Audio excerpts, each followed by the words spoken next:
Hey guys வணக்கம். இன்னைக்கு Pandian store சீரியல்ல என்ன நடந்தது அப்படின்றத பார்க்கலாம். ஃபர்ஸ்ட் சீன் என்ன காட்டுறாங்க அப்படின்னா, பாண்டியன் அரசி கிட்ட கேட்குறாரு, என்னப்பா அப்பா பார்த்த மாப்பிள்ளை நீ கல்யாணம் பண்ணிக்கிறியாப்பா அப்படின்னு கேட்குறாரு.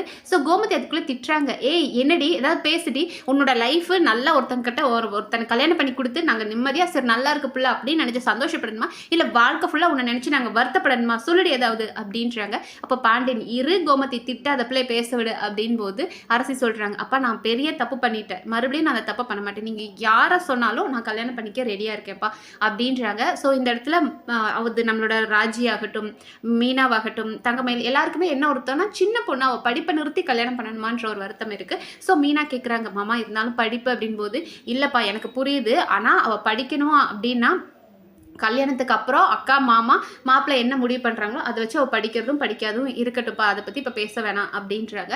ராஜியும் சொல்கிறாங்க, மாமா இருந்தாலும் அவள் படிக்கணும்ல மாமா சின்ன பொண்ணு அப்படின் போது, நீயும் சரி நீங்கள் எல்லாருமே சரி ராஜி ஆகட்டும் மீனா தங்கமேல் எல்லாருமே அவன் மேலே இருக்கிற அக்கறையில் தான் பேசுகிறீங்கன்னு எனக்கு புரியுது, ஆனால் பெற்றவங்க விடவா உங்களுக்கு பெரிய அக்கறை இருக்க போகுது, அதனால் நாங்கள் எடுக்கிற முடிவு தான் இங்கே ஃபைனல், அதுவும் நான் முடிவு பண்ணிட்டேன், ஞாயிற்றுக்கிழமை அவளை பொண்ணு பார்க்க வராங்க, நிச்சயதார்த்தத்தை வைக்கிறோம், கல்யாணத்தை பண்ணுறோம், நான் சொல்கிறதா இந்த வீட்டில் நடக்கணும், அப்படி மட்டும் என் பேச்சை மீறி ஏதாவது ஒன்று நடந்துச்சு அப்படின்னா பாண்டியன் இனிமேல் இந்த வீட்டில் இருக்க மாட்டான் அப்படின்னு சொல்லிட்டு அவர் கோவமாக கிளம்பிடுறாரு.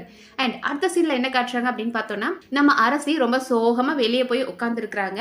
அதை பார்த்துட்டு இருந்த அந்த ஒரு குள்ளநெறி இருக்கலையா சுகன்யா அந்த வீட்டில் விசப்பூச்சி அதை பார்க்குறா, ஓ யாரும் இல்லை இவ தனியாக இருக்க, இவளை போய் பிரெயின் வாஷ் பண்ணுவோம் அப்படின்னு சொல்லிட்டு, சாரி அரசி என்னால் தான் எல்லாமே நடந்துச்சு, நீ பாட்டுக்கு சும்மா இருந்த, நான் தான் உன்னை படத்துக்கு போகணும் உசுப்பேத்தி விட்டு உன்னை மாட்டி விட்டு வீட்டில் உன்னை திட்டு வாங்க வச்சுட்டேன் அப்படின்றாங்க. அவங்களே என்னடா நடக்குதுன்ற சோகத்தில் அரசி அப்படியே அமைதி இருக்காங்க. இருந்தாலும் அவங்க அப்பா பண்றது கரெக்டா, இப்போ உடனே எதுக்கு உன்னை கல்யாணம் பண்ணி வைக்கணும், அதுலயும் குமார் யாரு உங்க அத்தை பையன் தானே, அவனையாவது உனக்கு சின்ன வயசுல இருந்து தெரியும், பார்த்துருக்க பழகிருக்க பேசியிருக்க, ஆனா திடீர்னு வந்து உமையால் அக்காவோட பையன் அப்படின்றாங்க, அவங்கள நீ பார்த்தது இல்லை பேசினது இல்லை பழகினது இல்லை, இப்படி ஒருத்தனை போய் நீ எப்படி கல்யாணம் பண்ணி நிம்மதியா இருக்க முடியும், ஏன் அரசி நீயும் ஒத்துக்கிட்ட அப்படின் போது, அத்தை இதுக்கு மேல நான் என்னத்தை பண்றது, நான் பண்ணது தப்பு தான் அப்படின் போது இவங்க சொல்றாங்க, நீ வந்து யோசிச்சியா கொஞ்சமாச்சு குமார் கூட நீ பழகுனியே, அவனுக்கு இவ்வளோ நம்பிக்கை கொடுத்துட்டு அவனை இப்போ வேணான்னு சொல்றியா, அவன் என்ன நினைப்பான்னு யோசிச்சியா அப்படின் போது, நான் வந்து இப்போ என்னை பற்றியோ இல்லை குமாரை பற்றியோ நினைக்கிறதுலே இல்லை, எனக்கு எங்கள் அப்பா முக்கியம், எங்கள் அம்மா முக்கியம், என் அண்ணனுங்க முக்கியம், அவங்கள மட்டும்தான் நான் யோசிப்பேன், இதுக்கு மேலே நான் செல்ஃபிஷாக எனக்குன்னு ஒரு விஷயத்த நான் யோசிக்க முடியாது அப்படின் போது, ஆமாம் இப்படி தான் நிறைய பொண்ணுங்க வந்து லவ் பண்ணும்போது ஒருத்தனை லவ் பண்ணுவாங்க, அப்புறம் வீட்டில் பார்க்குற பையனை கல்யாணம் பண்ணிக்கிட்டு போயிடுவாங்க, சுயநலமாக இப்படி தான் இருப்பாங்க அப்படின்னு ஏற்றி விடுறாங்க, நீ பண்ணுறது ரொம்ப தப்பு அப்படின்ற மாதிரி சொல்கிறாங்க. அப்போ அரசி சொல்கிறாங்க, ஆமாம் நான் பண்ணது தப்பு தான்,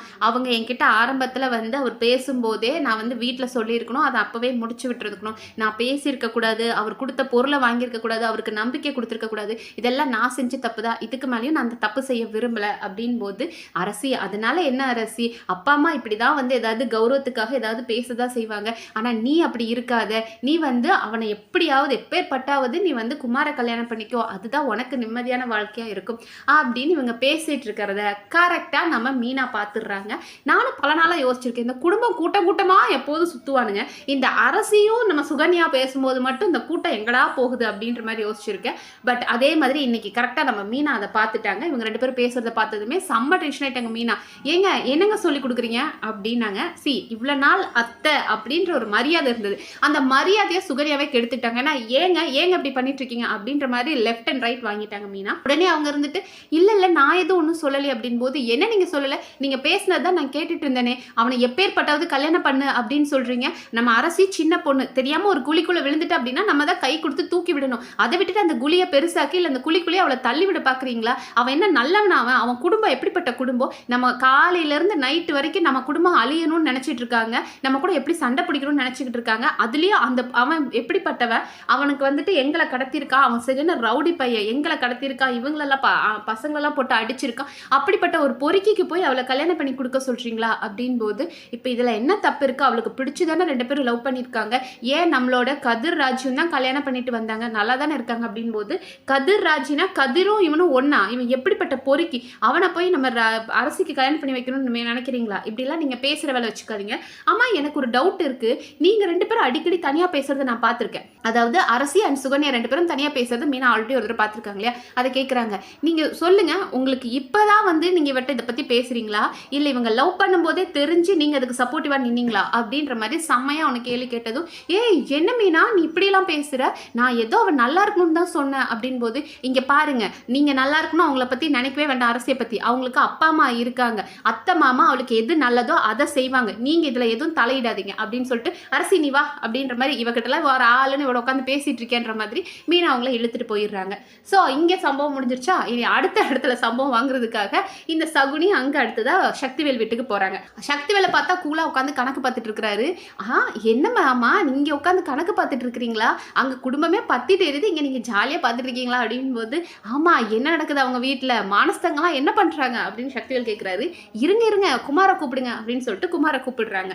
குமார் பார்த்தா சோகமாக இருக்காரு. என்னடா பயந்துட்டே அப்படின் போது, பயம்னா இல்லை பெரியப்பாக்குதா அப்படின் போது சக்திவேல் சொல்கிறாரு, டே அதெல்லாம் பார்த்துக்கலான்டா அப்படின்னு சொல்லிட்டு, நீ சொல்லுமா அந்த குடும்பத்தில் என்ன நடக்குது அப்படின் போது, நான் கூட நினச்சேன் மாமா ஒரு மாதத்துக்கு அவங்களாம் வீட்டை விட்டே வெளியே வர மாட்டாங்க அப்படின்னு, ஆனால் அடுத்தடுத்த முடிவை எடுத்துட்டாங்களே, அரசியை போட்டு அடித்தாங்க, சத்தியம் வாங்கினாங்க, இனிமேல் நீ அவனை பார்க்கக்கூடாதுன்னு சத்தியம் வாங்கினாங்க, இப்போ அவங்க அக்கா பையனுக்கு கல்யாணம் பண்ணி வைக்கிறதுக்கு ஃபிக்ஸ் பண்ணிட்டு இருக்காங்க அப்படின் போது நம்ம குமார் கோவம் வருது. அது எப்படி அரசியை வந்து இன்னொருத்தர் கல்யாணம் பண்ணி வைக்கலாம் அப்படின் போது, ஆமாம் நீயே ஷாக் ஆகுற, நீ என்ன அவளை உருகி உருகியா காதலிச்ச, நீ அவளை பழி வாங்கணும் தானே காதலிச்ச அப்படின்னு சுகன்யா கேட்குறாங்க. அப்புறம் அவர் வந்துட்டு இருந்தாலும் எப்படி அரசியை அவங்களை கல்யாணம் பண்ணி வைக்கலாம் அப்படின் போது, ஆமாம் பழி வாங்கணும்னு நினச்சி லவ் பண்ண நீ கூட இந்த அளவுக்கு துடிக்கிற, ஆனால் அரசி கண்டுக்கவே மாட்றா, அவ பாட்டுக்கு சரி நான் கல்யாணம் பண்ணிக்கிறேன்னு சொல்லிட்டு நான் போய் பிரெயின் வாஷ் பண்ணவும் சொல்லி பார்த்தேன், இருந்தாலும் கேட்க மாட்றா, என்னதான் இந்த காலத்து பொண்ணுங்களோ அப்படின்னு சொல்லிட்டு இருக்கும் போதே நம்ம சக்திவேல் கண்ணை கட்டுறாரு. அண்ணி வராங்க அப்படின்றாங்க.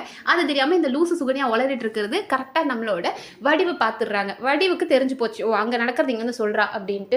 சுகன்யா நீ என்ன பண்ணிட்டு இருக்க அப்படின் போது, அக்கா நான் சும்மா பேசிட்டு இருந்தேக்கா, இங்கே பேசுறதுக்கு வந்தேன் அப்படின் போது, நீ பேச வந்த மாதிரி தெரியல, அந்த வீட்டில் என்ன நடக்குதுன்றதை இங்கே வந்து சொல்லிட்டு இருக்க, எதுக்குமா உனக்கு இந்த வேலை, அங்கேருந்து உளவு பார்த்துட்டு வந்து இங்கே சொல்லணும்னு உனக்கு இவங்க சொன்னாங்களா, என்ன நடக்குதோ நம்ம குடும்பத்துக்கு என்ன தேவையோ அதை மட்டும் பேச வேண்டியதானே, அடுத்தவங்க வீட்டு விஷயத்துல எதுக்கு இங்கே வந்து பேசிட்டு இருக்கிற அப்படின்னு. இல்லக்கா ஒரு குடும்பம் அப்படின்னா எல்லாத்தையும் தானக்கா பேசணும் அப்படின் போது, இங்கே பார் நமக்கு அது தேவை கிடையாது, அவங்க பொண்ணுக்கு அவங்க என்ன வேணாலும் செஞ்சுட்டு இருக்கட்டும், அதை இங்கே வந்து பேசுகிற வேலையை வச்சுக்காது அப்படின்ற மாதிரி சுகன்யா ஒரு 2 மிரட்டினாங்க. அடுத்தா குமார் கிட்ட சொன்னாங்க, குமார் பெரியப்பா அவன் மேலே ரொம்ப கோபத்தில் இருக்காங்க, இதுக்கு மேலேயும் அவங்கள கோவப்படுத்துற மாதிரி நடந்துக்காத, உனக்கு பொண்ணு பார்த்து வச்சிருக்காங்க, சீக்கிரமா அந்த பொண்ணு கூட ஒழுங்காக கல்யாணம் பண்ணி வாழ்கிற வேலையை பாரு, தேவையில்லாத வேலையெல்லாம் இங்கே யாரும் பண்ணிட்டு இருக்காதீங்க அப்படின்ற மாதிரி எல்லாரையும் மிரட்டி விட்டுட்டு அவங்க கிளம்பிட்டாங்க. அதுக்கப்புறம் சுகன்யா இவ்வளோ செருப்படி வாங்கி திருந்தாம இவர்கிட்ட கேட்டுட்டு இருக்காங்க சக்திவேல்கிட்ட, என்ன இவங்க இப்படி பொறிஞ்சிட்டு கடுகு மாதிரி பொறிஞ்சிட்டு போகிறாங்க அப்படின் போது, ஆமாம் இந்த வீட்டு பொம்பளைங்கெல்லாம் இங்கே தான் சாப்பிட்றது தூங்குறது எல்லாம் இங்கே, ஆனால் விசுவாசத்தை அங்கே காட்டுவாங்க, சரி அதை விடு இப்போ என்ன பண்ணுறாங்க போகிறாங்க அப்படின் போது, ஞாயிற்றுக்கிழமை இப்படி என்கேஜ்மெண்ட் பண்ண போகிறாங்க அப்படின்னு சுகன்யா சொன்னதும் நம்ம சக்திவேல் அவன் அப்பனா மாமனா நமக்கு பல இடத்துல டவுட் வந்திருக்கும், அந்த ஆள் சொல்கிறார், இங்கே பாரு பொண்ணை தூக்கு, இதுதான் நமக்கு இருக்கிற ஒரே ஆப்ஷன் அப்படின்போது, அப்பா என்னப்பா சொல்கிறீங்க அப்படின்னு அவன் குமார் ஷாக் ஆகுறான். டேய் இதையுமாடா நான் சொல்லித்தரணும், எப்படி கோமதியை பாண்டியன் கூட்டிகிட்டு போனானோ, ராஜ்ய கதிர் கூட்டிகிட்டு போனானோ, அந்த மாதிரி அந்த பொண்ணை நீ கூட்டிகிட்டு போய் கல்யாணம் பண்ணி கூட்டிகிட்டு வா, அப்போ தான் அவனை நம்ம பழி வாங்க முடியும் அப்படின்றாங்க.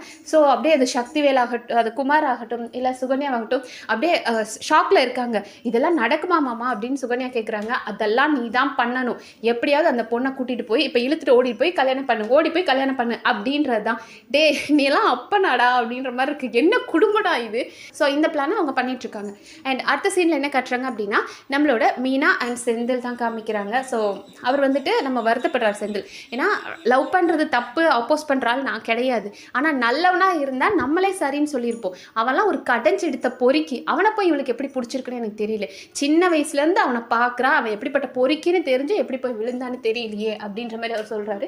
அப்போ மீனா சொல்கிறாங்க, யாருமே குழின்னு தெரிஞ்சு போய் விழுகிறது இல்லை, விழுந்ததுக்கு அப்புறம் தானங்க தெரியுது அப்படின்றாங்க. அப்போ நம்ம இவர் சொல்கிறார் செந்தில், இப்போ நான் வந்து உன்னை கல்யாணம் பண்ணிட்டு வந்து அப்பாவை அசிங்கப்படுத்தினேன், இவர் கதிர் வந்துட்டு ராஜ்யை கல்யாணம் பண்ணிட்டு வந்தான், ஆனால் அதுக்கப்புறம் உங்கள் எல்லாரையும் அப்பாவுக்கு பேசி பழகி நீங்கள் நல்ல பிள்ளைங்கன்றனால அப்பாவுக்கு பிடிச்சிருச்சு, ஆனால் அந்த லிஸ்ட்டில் கூட அவன் வரமாட்டான், அவன்கிட்ட பிடிக்கிறதுக்கு எதுவுமே கிடையாது, அவன் அவ்வளோ பொறுக்கி, அவனை போய் இப்படி பண்ணிட்டாலே அப்படின்ற மாதிரி பேசும்போது இவங்க நம்ம மீனா சொல்கிறாங்க, சரி அது பரவாயில்ல விடுங்க, அது மாமா அத்தை சொன்ன மாதிரி இனி அவன் வந்து சத்தியம் பண்ணிட்டா, குமாரை எட்டி கூட பார்க்க மாட்டா, கல்யாணம் பண்ணிக்கிறேன் அப்படின்னு சொல்லிட்டா. ஆனால் அவள் படிப்பை கெடுக்கக்கூடாதுங்க.